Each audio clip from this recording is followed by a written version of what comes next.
The book of Genesis, chapter 31. Jacob heard that Laban's sons were saying, Jacob has taken everything our father owned and has gained all this wealth from what belonged to our father. And Jacob noticed that Laban's attitude toward him was not what it had been. Then the Lord said to Jacob, Go back to the land of your fathers and to your relatives, and I will be with you. So Jacob sent word to Rachel and Leah to come out to the fields where his flocks were. He said to them, I see that your father's attitude toward me is not what it was before, but the God of my father has been with me. You know that I have worked for your father with all my strength. Yet your father has cheated me by changing my wages 10 times. However, God has not allowed him to harm me. If he said, The speckled ones will be your wages, then all the flocks gave birth to speckled young. And if he said, The streaked ones will be your wages, then all the flocks gave birth to speckled young. And if he said, The streaked ones will be your wages, then all the flocks bore streaked young. So God has taken away your father's livestock and has given them to me. In breeding season, I once had a dream in which I looked up and saw that the male goats mating with the flocks were streaked, speckled, or spotted. And the angel of God said to me in the dream, Jacob. I answered, Here I am. And he said, Look up and see that all the male goats mating with the flock are streaked, speckled, or spotted. For I have seen all that Laban has been doing to you.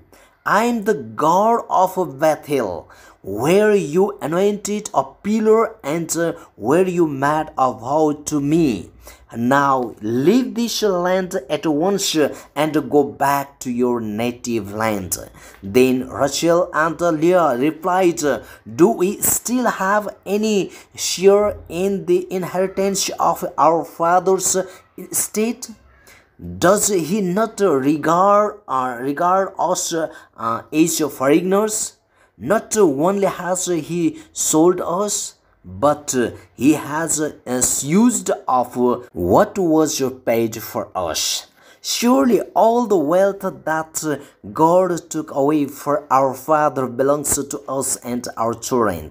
So do whatever God has told you. Then Jacob put his children and his wives on camels, and he drove all his livestock ahead of him, along with all the goods he had accumulated in Paddan Aram, to go to his father Isaac in the land of Canaan.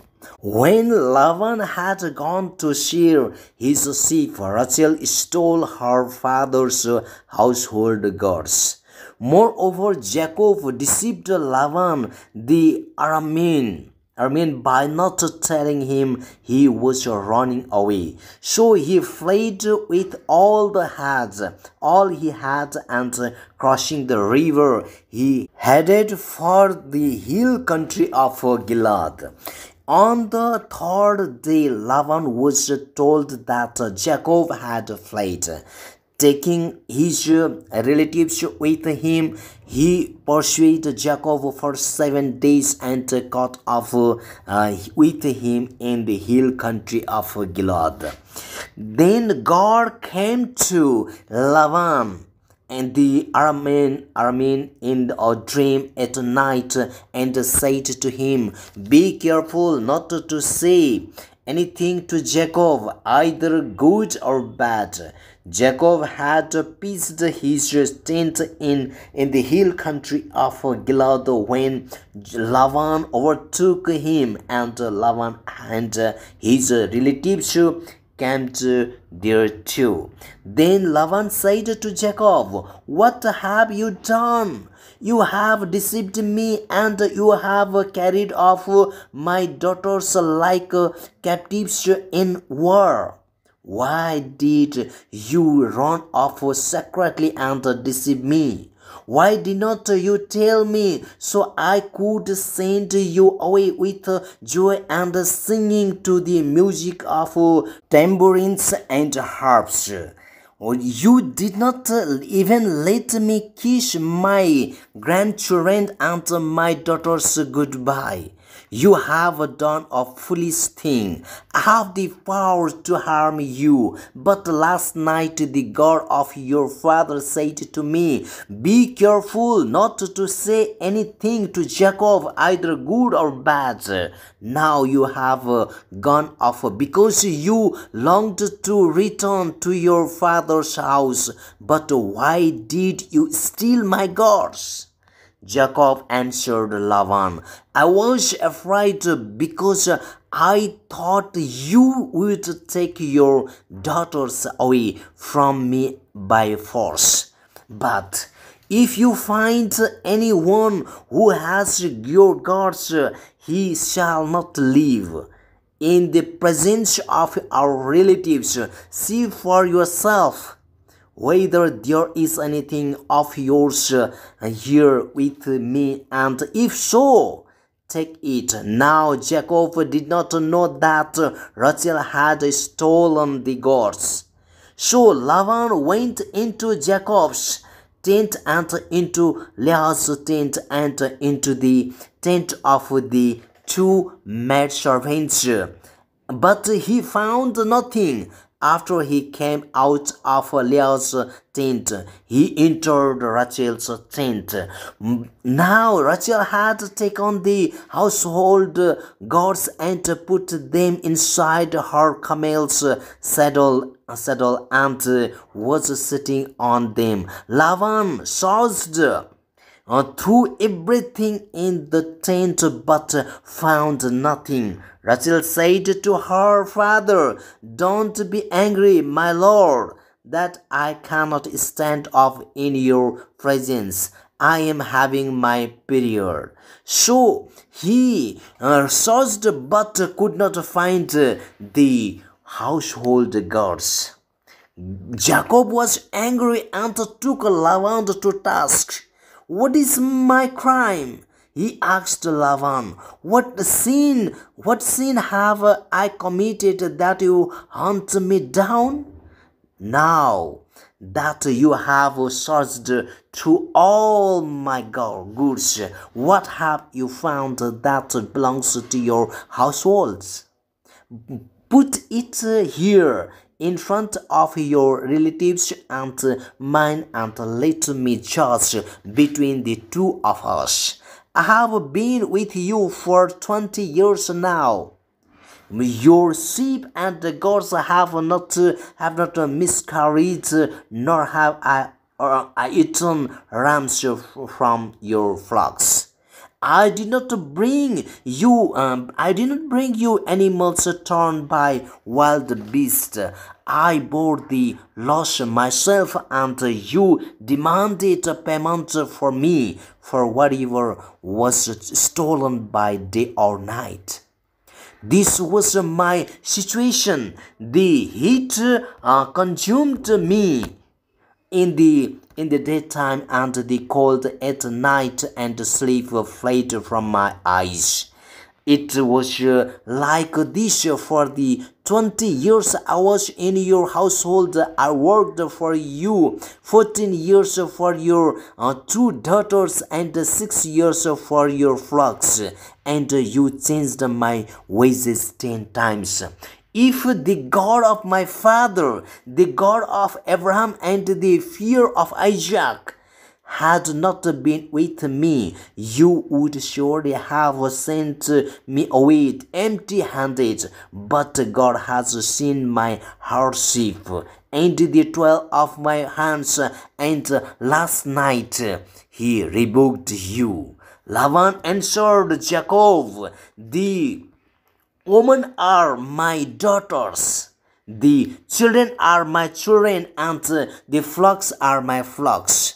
All you see in mine, it what can I do today about these daughters of mine, or about the children that they have born?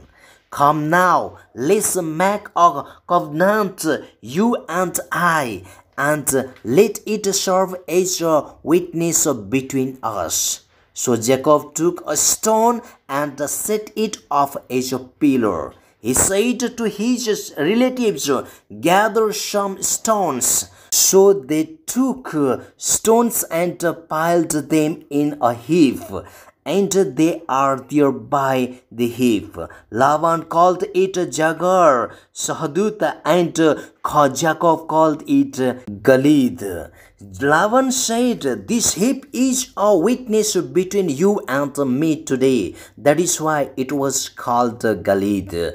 It was also called Mishpah because he said, may the Lord keep watch between you and me when we are away from each other. If you mistreat my daughters, or if you take any wives besides my daughters, even though no one is with us, remember that God is a witness between you and me. Laban also said to Jacob, here is this heap, and there is this pillar I have set up between you and me. This heap is a witness, and this pillar is a witness that I will not go past this heap to your side to harm you, and that you will not go past this heap and pillar to my side to harm. May the God of Abraham and the God of Nahor, the God of their father, judge between us. So Jacob took an oath in the name of the fear of his father Isaac. He offered a sacrifice there in the hill country and invited his relatives to a meal. After they had eaten, they spent the night there. Early the next morning, Laban kissed his grandchildren and his daughters and blessed them. Then he left and returned home.